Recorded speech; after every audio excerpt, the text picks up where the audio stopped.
Oke, nah di sini kita punya soal ya. Perhatikan ayat berikut.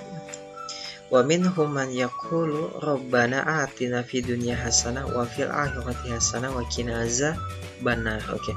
Ini adalah Quran surah Al-Baqarah ya, Al-Baqarah ayat 201.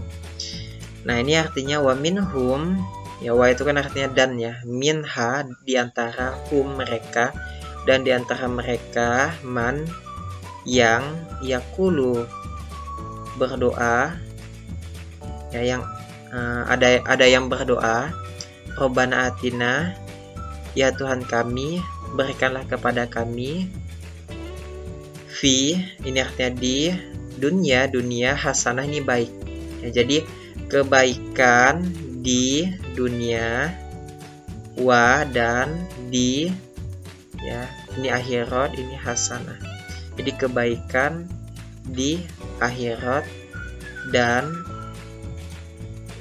wakina ya, dan lindungilah kami dari siksa atau dari azab neraka. Nah, soalnya hakikat ibadah pada ayat di atas adalah untuk memperoleh. Nah, kalau kita lihat ya, ini tadi berdoa ya. Nah, yaqulu robbana atina, yang berdoa kepada Tuhan, berikanlah kebaikan di dunia ya. Dunia hasanah ini artinya kebaikan di dunia, dan kebaikan di akhirat ya. Nah, al-akhirat hasanah. Oke, jadi hakikat ibadah itu untuk memperoleh kebahagiaan dunia dan akhirat ya, jawabannya yang E gitu. Oke, soal kedua, la yukallifullahu nafsan illa wus'aha. Nah, ini artinya maksud ayatnya tuh Allah Subhanahu wa taala tidak akan membebani suatu kaum melainkan sesuai kesanggupannya ya. Nah, sesuai dengan tingkat kesanggupannya. Nah, ayat tersebut menunjukkan bahwa prinsip syariat Islam adalah syariat Islam memberikan kemudahan dan tidak mempersulit. Ajaran Islam harus dikerjakan sesuai kesempatan. Ini salah ya. Disyariatkan ajaran Islam, ini salah. Ini kan maksudnya tidak membebani suatu kaum melainkan sesuai kesanggupannya ya. Nah, gitu. Ajaran Islam tidak mengenal toleransi dalam beribadah kepada. Nah, ini salah juga.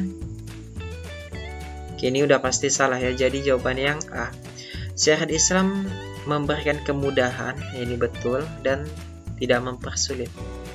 Tidak membebani suatu kaum ya, tidak membebani suatu kaum melainkan sesuai dengan kesanggupannya. Kayak gitu. Ini sudah ayatnya. Ingatin ya, la yukallifullahu nafsan illa wus'aha. Oke, nomor 3 di sini kita punya soal. Perhatikan ayat di bawah ini. Nah, ini kalian bisa lihat ya. Oke, ini ayat dari Quran surah Al-Isra ayat 33 ya. Kita baca sama-sama. Wala ta'tulu an-nafsa allati haramallahu illa bil haqq. Artinya, dan janganlah kamu, wala ta'tulu, dan janganlah kamu membunuh orang yang diharamkan Allah untuk membunuhnya ya, kecuali mana ayatnya ya? Kecuali dengan suatu alasan yang benar. Illa, nah ini illa bil haqq, melainkan atau kecuali dengan alasan yang benar ya. Dan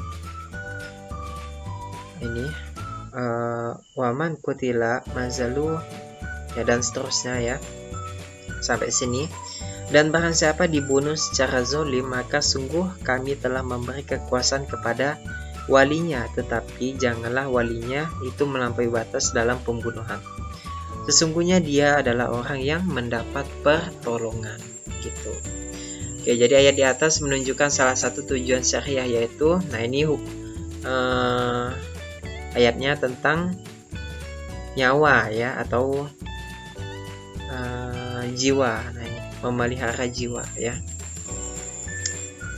Oke, sampai sini paham ya.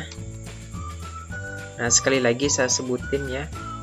Artinya, dan janganlah kamu membunuh orang yang diharamkan Allah, kecuali dengan suatu alasan yang benar. Dan barang siapa dibunuh secara zalim, maka sungguh kami telah memberi kekuasaan kepada walinya. Tetapi janganlah walinya itu melampaui batas dalam pembunuhan. Sesungguhnya dia adalah orang yang mendapat pertolongan. Gitu. Jadi jawabannya memelihara jiwa.